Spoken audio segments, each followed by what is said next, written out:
સુરતમાં પાલનપુર જકાતનાકા ખાતે 14 વર્ષની કિશોરી પર નજીકમાં રહેતો યુવક દ્વારા ગળું દબાવી દુષ્કર્મનો પ્રયાસ કરવામાં આવ્યો હતો।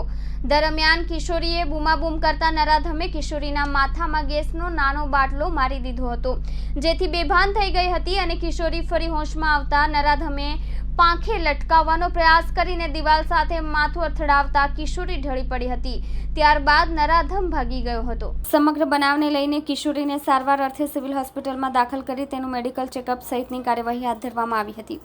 આ સાથે જ રાંદેર પોલીસે પીડિતાના પિતાની ફરિયાદના આધારે આગળની તપાસ હાથ ધરી છે। મળતી માહિતી પ્રમાણે પાલનપુર જકાતનાકા ખાતે શ્રમજીવી પરિવાર રહે છે। આ પરિવારમાં એક 14 વર્ષની કિશોરી પણ છે, જે હાલ ધોરણ 9માં અભ્યાસ કરી રહી છે। સવારે પિતા દીકરીને સ્કૂલે મૂકી આવ્યા હતા। ત્યારબાદ બપોરે કિશોરી ઘરે આવી હતી। દરમિયાન કિશોરી ઘરે એકલી હતી, પોતાનું સ્કૂલનું હોમવર્ક કરી રહી હતી। ત્યારે નરાધમ યુવકે ઘરમાં પ્રવેશી કિશોરી સાથે બળજબરી કરી હતી। આ અંગે પીડિતાએ પિતાને જણાવ્યું હતું કે મારી દીકરી એકલી ઘરે હતી, ત્યારે નજીકમાં જ રહેતો યુવક ઘરે આવ્યો હતો, કેટલામાં ભણે છે એ રીતની વાતચીત કરતા કરતા નજીક ગયો હતો અને દીકરીનું ગળું દબાવીને દુષ્કર્મનો પ્રયાસ કર્યો હતો। મારી દીકરીએ બૂમાબૂમ કરતા નજીકમાં પડેલો નાનો ગેસનો બાટલો તેના માથા પર મારી દીધો હતો, જેથી તે બેભાન થઈ ગઈ હતી। ત્યારબાદ તે ભાનમાં આવતા પંખે લટકાવવાનો પ્રયાસ કર્યો હતો। વધુમાં જણાવ્યું હતું કે દીકરીને પંખે લટકાવવાનો પ્રયાસ કરતા પ્રતિકાર કર્યો હતો, જેથી તેનું માથું દિવાલ સાથે અથડાવ્યું હતું, જેમાં તે ફરી બેભાન થઈ ગઈ હતી। ત્યારબાદ તે યુવક ભાગી ગયો હતો। તે યુવક પરપ્રાંતીય છે અને અમારા ઘરની નજીકમાં જ રહે છે। તેને સજા થવી જોઈએ એવી જ અમારી માંગ છે। હિતેશભાઈએ જણાવ્યું હતું કે બાળકીના પિતા દ્વારા અમને જાણ કરવામાં આવી હતી। ત્યારબાદ અમે અહીં સિવિલ હોસ્પિટલમાં આવ્યા છીએ। તમામ તપાસ કરાવવામાં આવી રહી છે। દીકરીને માથાના પાછળના ભાગે ગંભીર ઈજા થઈ છે। અમારી એટલી જ માંગ છે કે અમારા સમાજની દીકરીને ન્યાય મળે અને નરાધમને સજા કરવામાં આવે। મારું નામ ડામોર શૈલેષ સેંગા है।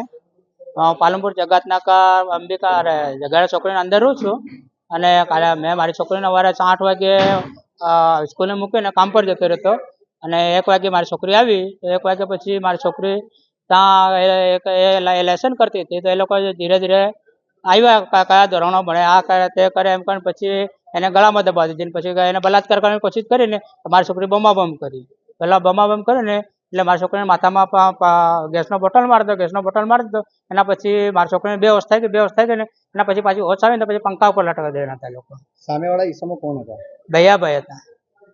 એટલે કઈ જગ્યાના હતા અને કેવી ના, એ આપણે ખબર નહીં। બાજુમાં રૂમની બાજુમાં જ રહેતા હતા। હાલ તમે ક્યાં આવ્યા છો? હાલો સિવિલ હોસ્પિટલ। શેના માટે? આનો રિપોર્ટ કરાવવા માટે। બરાબર, તમારી માંગ શું છે? અમારે એનો ખાલી આપણે એને સજા જ અપાડવાની આપણે।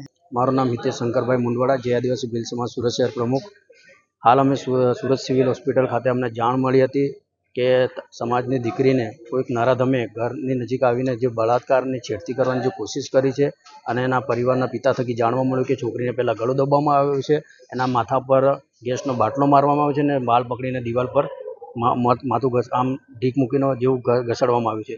એટલે અહીં સિવિલ હોસ્પિટલ અમે સીએમઓ ઓફિસ પર અહીંયા બતાવીને એની કાયદેસરની તપાસ કરાવીએ છીએ કે એને પર બળાત્કારથી કે છેડતી થઈ કે નથી એ બાબતે, અને પરિવારને પૂરેપૂરો ન્યાય અપાવીએ। એ ન્યાય ખાતર અમે અહીંયા સિવિલ હોસ્પિટલ આવ્યા છે અને